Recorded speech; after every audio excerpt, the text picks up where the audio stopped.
everyone. My name is Diego Alfonso, and I'm your host with the Florida Aviation Network. We are broadcasting free and in the clear from the Aerospace Discovery in the Florida Air Museum at the Sun and Fun Complex in Lakeland, Florida, during the 43rd Annual Sun and Fun Fly-In and Exposition. Today, our guest, and I want to get this right because we have a treat for you. She is the National Aerobatic Champion, 6 times member of the USA Aerobatic Team, and an inductee to the Aviation National Hall of Fame. Her name is Patty Wagstaff. Patty, welcome to the show. Thank you. It's nice to be here. I'll tell you, it's a real pleasure for me to have this opportunity to interview you. I was telling you before we went on the air that I've been following you more or less through the years. I was always very impressed with your ability to fly as a aerobatic pilot. I actually envy you because I tried it and I couldn't do it. And so anyway, right now you're reaching thousands of people, and what we would like to offer you is an opportunity to tell our audience anything you want to say. And I know you have a special project that you want to address. So the floor is yours. Actually, the airways are yours. The airways are mine. So the thing I've been talking about the most lately is my aerobatic school. And I'm very excited about it. I never thought that I would start a school. Everybody, for years has been saying, when are you going to start a school? And I was very reluctant and hesitant and thought, it's just going to be a lot of work. There's not going to be any money in it. Why do I want to do that? But I have always been an instructor, so it was kind of natural. And I started it just a couple of years ago. And so that's what I've been talking about a lot. Okay. And so it's been really a lot of fun. It's been very rewarding, and we've had the best students from all over the world, and so I couldn't be more happy with it and how it's going. And now we're expanding into more corporate upset training. So upset training and aerobatic training are a little bit different. Aerobatic training is training people how to do aerobatics. Of course, in all our courses we incorporate upset training and teaching them how to get out of trouble if they get into something, a spin or whatever. But upset training is a little different in that it really teaches people how to prevent, number one, but also how to recover from an upset that they might get into, like wake turbulence or mountain wave turbulence or clear air turbulence, that type of thing. A system anomaly when your instruments go out with all the electronics, things can really give you some erroneous readings, and how to recover from those kind of situations. So we're very involved in upset training now, and we just signed a contract for partnership with Simcom, the big simulator training company in Orlando, to do all of their in-cockpit upset training. They do mostly simulators, but they see the value in getting people actually in the cockpit, feeling it, and the seat of the pants flying, and where you get more of a startle effect, you actually can feel the fear of getting into trouble rather than just being in a simulator, because people are understanding that simulators aren't enough to counteract all the loss of control accidents. So I'm very excited about expanding. I have some incredible instructors with great backgrounds and wealth of knowledge, and so I can't talk enough about it. So Now, are you performing at the show this year? Well, I was supposed to, but the plane that I'm flying just arrived from Germany, and it's not even put together yet. So I flew my Bonanza in, and I'll be flying. I'll be flying after this show. So it's going to be hard to sit on the ground and watch everybody, but sometimes it's kind of fun. It's a little different perspective. Well, I'm always looking forward to see your performance. Thanks. And that's why I ask. Now.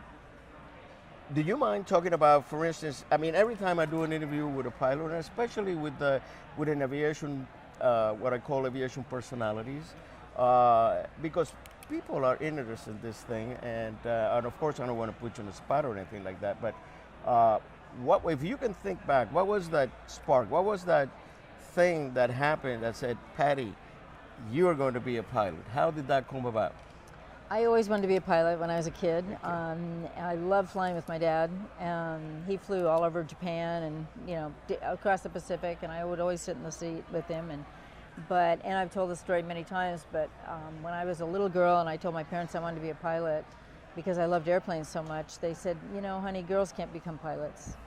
So, but I always knew that the airplane didn't know the difference. I knew I could fly That's it. right. So I took the first opportunity I could after I moved to Alaska and started learning to fly up there. And things had changed a lot. My sister's younger than me and she's an airline pilot. And but I always knew that I could do it. Exactly.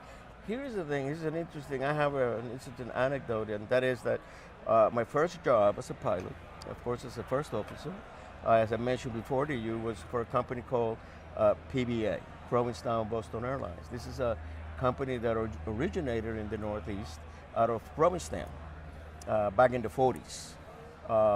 And it was very successful. My first job, my first flight, it was at 5:30 in the morning. I come in and I see in the roster it says Captain J. Rogers and First Officer D. Alfonso. I go out and do the pre-flight. It's dark outside and I see this lady walking. And I figured that she was a flight attendant. Big mistake. She was the captain. Really? Yes. This is at a time, and I know the expression when you mentioned what your dad said. Yeah. Aviation was a man's controlled business. And being an astronaut as well. Yeah. Exactly. And when she put me in my place, then it was a shock to me because nobody said anything. I did not expect that. I'm sure it was a shock. And anybody would be shocked. But here's what happened. We flew together for years, and she was born at an airport in upstate New York. Her dad owned the airport, was a pilot, and to me today, she was the sharpest, coolest, calmest, and smoothest pilot that I ever flew with. I really enjoyed doing that with her, and it started changing the mentality because this is back in 1979. Right. Back that there weren't many pilots there at were that time. many Not lady women, pilots at right. that time. I remember a little bit after that there was a crew of lady pilots that flew from Miami to somewhere in Africa in a C-130. I don't remember if you remember that. So the message that I would like to, because you're an inspiration, and not only for ladies that want to become pilot, but for guys that want to become Thanks. pilots. So what would you tell these people? Well, I always say the airplane doesn't know the difference. Right. They don't know whether a man, it's a machine. They That's don't right. know whether a man or woman's flying. Anybody can do it if they have the desire. So if you want to fly, you want to be in aviation, you can go for it. There's a lot of opportunities and a lot of scholarships, a lot of universities that focus on aviation. Exactly. There's a job fair here I can see over here right now. I was just there a little while ago. There's a shortage of pilots, so Yes. there's no better time for a man or a woman. I have an experience. I went to Nigeria back in 2002, I believe. I went to teach at the Nigerian College of Aeronautical Technologies. Oh, wow. And we were in a little town called Zaria, and in the north of the country. North of that was another little town called Kano. And we needed to go to Abuja, which is the capital. You either can go by train, by bus, and they have 135 operation over there. That's when I realized that the airplane was here to stay. And if anybody is thinking of getting into an aviation career, this is the time. Absolutely. And do it before they replace us with drones, too, when you can still fly. That's what I'm worried about. Oh, my God. Now, I don't want to put you on the spot because I know the feds are watching, but do you have any war stories that you would like to share with us? Not in front of the feds. Well, I've scared myself a few times, mostly in bad weather. Okay. These little aerobatic planes are not IFR. Right. And so, you tend to push. You want to get somewhere and you have to get there-itis. And I'm more conservative now than I think the longer you do this, the more conservative you become. about pushing weather. Yes. You know, you sit in an FBO and you're just dying to get to the show, and you realize that the show will still go on. Although I've missed very few shows over the years due to weather, usually because I leave early if I see weather coming, but it happens. So, Oh, of course. yeah, it's scary when you're looking down wondering what your options are and wondering, you know, but the key is to always leave yourself an out. That's right. You know, that's number one. So that's what's kept me Once you're alive. up there, it's you. Right. That's what I like about it. You know, it's nobody Peaceful. else. It's peaceful. Yes.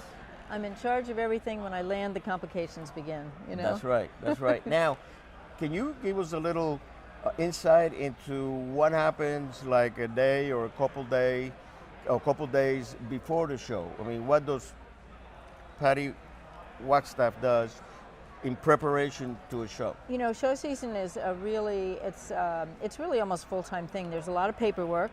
If you're going to a military base, there's a lot of paperwork as far as all the permissions that you have to have. You have to deal with insurance.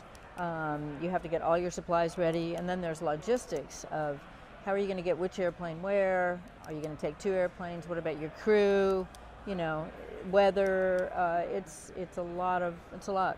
Right. So, not complaining, but there's more to it than just, you know, there's that 10 minutes. That's the payoff for all the That's work correct. that you do. You get the 10 minutes in the air, and then the rest of it's all logistical, you know, Especially planning. the preparation, practicing. Well, then there's that too. You got to stay in shape for that, and especially in the springtime, if you've taken some time off in the winter, you have to work really hard at getting in shape. So, can I Yeah. ask you a question? Sure. Okay, so you said you're originally from Cuba. Yes. So now that Cuba's opening up again, why Yes. don't you go back and start a little 135? What do you think? Well, Or get some Cuban pilots? there is a little problem in there is because remember the system. Yes, it seems like, but it isn't. And It's not easy, is it? Yeah. Yeah, And that's what I've heard. so we're kind of in the back seat now, you know, just watching to see what happens. And Well, let's go start a flight school when they open it up, when they have a better, you know, or infrastructure. I'm game. Okay. I had a flight school in Orlando probably for about 8 years. Yeah, about 8 years. So it'd be perfect for you. Yes. And, you know, I speak the language. Yeah. And heat doesn't bother me because, you know, I'm used to it. There you go. And so that would be the ideal, I'll help you. It'd be the ideal great. situation. Now, is there anything else that you would like to say? No, I'm thrilled to be here at Sun and Fun, and it's great to see everybody. I tried to get in yesterday, but I finally made it with weather, and it's going to be the beginning of a really fun week, as Okay. usual. All right. Well, I'll tell you, it's been more than a pleasure for me to be able to interview you today. you. I want a picture. I would like for you. I've already put one on Instagram. Okay. And would like to keep that. I'm looking forward to continue watching you and your shows. Thank you. Wish you lots of luck. Wish you lots of luck with your new school. Thanks. If you want to learn how to be an aerobatic pilot, right here. That's This right. is where it all starts, okay? And to you, our viewers, both on TV Land and cyberspace, again, my name is Diego Alfonso, and I'm signing off with the Florida Aviation Network.